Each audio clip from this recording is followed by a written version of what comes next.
ഇന്ന് നമ്മൾ പോയേക്കുന്നത് ഫാം വില്ലയിലാണ് കേട്ടോ. അതുള്ളത് ചാവക്കാടാണ്.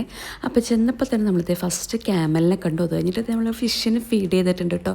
അതൊരു അടിപൊളി എക്സ്പീരിയൻസ് ആയിരുന്നു. അപ്പോൾ ഇവിടെ കുറേ ഇഷ്ടം പോലെ അനിമൽസ് ഉണ്ട് കേട്ടോ.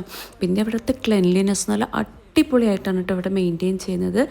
ചെടികളും സംഭവങ്ങളൊക്കെ ആണെങ്കിലും ഭയങ്കര അടിപൊളിയാണ്. ഒരുപാട് അനിമൽസ് ഉണ്ട് കേട്ടോ. അപ്പോൾ അനിമൽസിനെ നമുക്ക് എടുക്കാനും അവരെ ഫീഡ് ചെയ്യാനൊക്കെ പറ്റും കേട്ടോ. അത് കളർ ചെയ്ത് കോഴികളെ നോക്കി നല്ല രസമില്ലേ.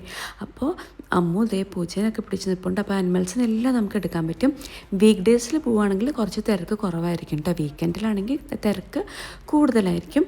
അപ്പോൾ നമ്മൾ ചെന്ന ദിവസം അധികം തിരക്കില്ലാത്തതുകൊണ്ട് നമുക്ക് എല്ലാ അനിമൽസിനെയും കുറേ നേരം എടുക്കാൻ പറ്റും കേട്ടോ. പിന്നെ എനിക്ക് ഏറ്റവും ഇഷ്ടപ്പെട്ടത് ഇതായിരുന്നു കേട്ടോ. എന്തോരം കിളികളാന്ന് നോക്കി നമ്മുടെ കയ്യിൽ വന്നിട്ട് ഫുഡ് കഴിക്കുന്നത്. അപ്പോൾ ഇതൊരു നല്ല വൈബിൾ നല്ല അടിപൊളി സ്ഥലമാണ്. അപ്പോൾ അതിൻ്റെ ഫുൾ വീഡിയോ നമ്മുടെ യൂട്യൂബ് ചാനലിൽ നമ്മൾ ഇട്ടിട്ടുണ്ട് കേട്ടോ. അപ്പോൾ എല്ലാവരും ഒന്ന് കയറി നോക്കണേ.